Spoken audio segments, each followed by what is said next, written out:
The Columbus Day Parade is back with dozens of marching bands and floats and over 100 marching groups. Should be a nice evening ahead, but tracking the chance for a few showers by morning. Troubled skies for Southwest Airlines as the company close to clearing up the cancellations and delayed flights. This is News 4 Now for Monday, October 11th. I'm Jen Maxfield. The first major holiday parade in the city since the pandemic began marched up Fifth Avenue today. The Columbus Day Parade makes its return to New York City. It went virtual last year because of the pandemic. Thousands of people lined Fifth Avenue to watch the parade march from 44th Street to 72nd.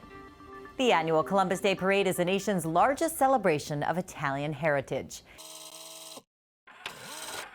Many people will also mark Indigenous Peoples Day today. On Friday, President Biden issued a proclamation naming October 11th Indigenous Peoples Day. It's to be observed on the same day as Columbus. The president said Indigenous Peoples Day is meant to celebrate the contributions of Indigenous peoples to society, honor their place as the first inhabitants of what is now the U.S., and acknowledge the wrongs they suffered. There are still cancellations and delays for Southwest Airlines passengers. More than 3,000 flights have been impacted since Friday, some here in the tri-state. We received a text message this morning, or actually my wife received a text and she woke me up and told me, and we've tried to contact them on the phone and reschedule online, but that was impossible. So we just showed up to hopefully get a new flight. A little confused, especially since the other airlines aren't canceling as many flights. So I'm just kind of curious what's up with Southwest specifically. The airline is blaming unspecified traffic control issues and weather at Florida airports. Two boats at Venice Marina and Sheepshead Bay caught fire Sunday afternoon, leaving 5 people injured. Officials say firefighters rescued those people from the burning boats, but only one was taken to the hospital. 2 other boats suffered minor damage. Fire marshals are still investigating the cause of the fire.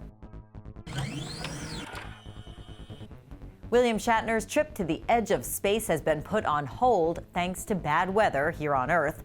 Blue Origin says high winds have postponed tomorrow's launch from Van Horn, Texas. Shatner and the other passengers are now scheduled to fly on Wednesday. At age 90, Shatner is expected to become the oldest person to travel to space. Some of Amy Winehouse's most iconic possessions are on display and ready to go up for auction. Fans can see more than 1,000 dresses, pairs of shoes, and accessories belonging to the late singer this week at the Hard Rock Cafe on Broadway.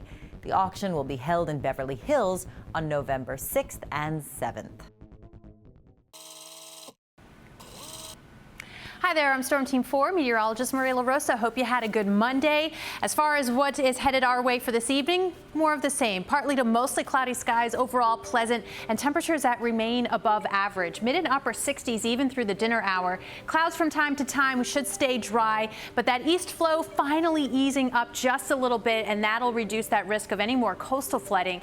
Although with those winds still out of the east tomorrow, we still have that risk of running into some of the low cloudiness and maybe a spotty shower from time to time through central and south Jersey. Otherwise, again, a quiet day ahead. Temperatures going to bounce back above average, headed into the 70s after starting off in the low 60s in the city, some 50s to the north and west. Bon Appetit's restaurant issue hits the stands, but this year there are some changes to it. New York Live's Lauren Scala shows us. So Mackenzie, some changes this year. Typically around this time, we see the Hot 10 coming from Bon Appetit, but what are we in store for? That's right. So October is always the restaurant issue, and as you said, historically that has been the Hot 10, where we celebrate the best new restaurants in America. But this year, obviously, that didn't feel like the right move. So we devised a new awards called the Heads of the Table, and we're celebrating 12 individuals, organizations, and restaurants across the country who are really showing leadership and helping to make the future of the restaurant industry a bit brighter. So one of our Heads of the Table honorees is Ursula, and we are joined by Eric C., who is the owner of Ursula. Congratulations. Thank you. What does it mean to you to receive this honor? It means a lot to me. It's one of those things that, like, as an industry professional, to be recognized by a publication like Bon Appetit is major. But for me, it means a lot to me to be recognized for community work.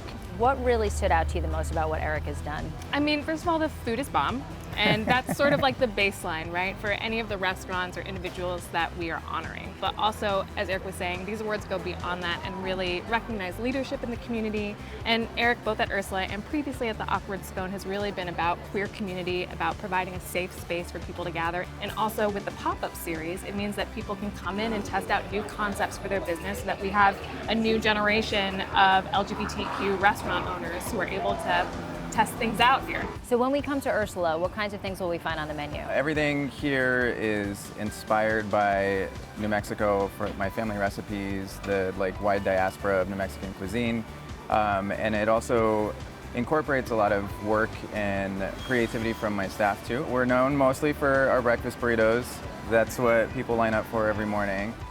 That's hearty. Oh, is it? Yeah, it's a meal. Well, Eric, your food is delicious and what you're doing is amazing. So congratulations and thanks for having us today. Thank you. I appreciate it.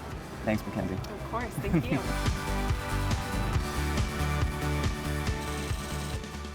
Hey, what's up, choir kids? If you love to sing like me, then NBC4 wants to hear your best song. Now's your chance to enter the NBC4 Star Choir, the holiday singing competition. Winners will perform on Christmas in Rockefeller Center. Go to NBCNewYork.com/choir and upload a video of your choir performing. You could be a part of New York's biggest holiday show. Star Choir, the holiday singing competition on NBC4 New York. Enter now. And watch The Kelly Clarkson Show weekdays at 2. There's a cleanup targeting a toxic threat in the long-troubled Passaic River in New Jersey for decades. People living near it complained about its smell.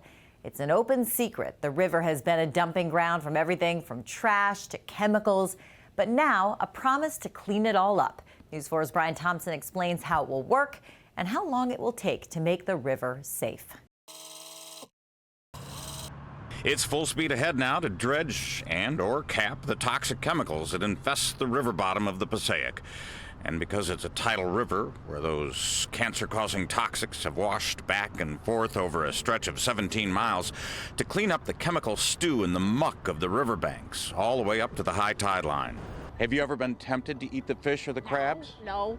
Signs have been posted for years. A state study shows eating even a handful of fish or crabs could cause cancer, all thanks to a 100-plus year history of using this river as an open sewer for the industries that used to line its banks, and especially for the herbicide called Agent Orange, infamous for its use in the Vietnam War to strip away the jungle canopy hiding enemy troops.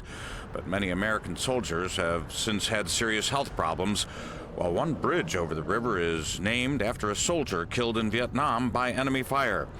The nearly $2 billion cleanup could start in 3 or 4 years and be finished in a decade.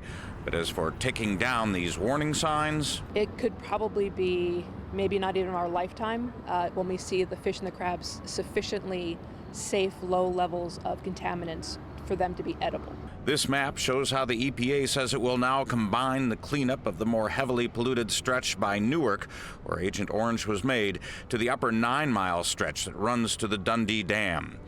That could save a decade in finishing the cleanup here, frustrating for all, including Congressman Bill Pascrell, who was part of the EPA's video news conference. It has taken too damn long.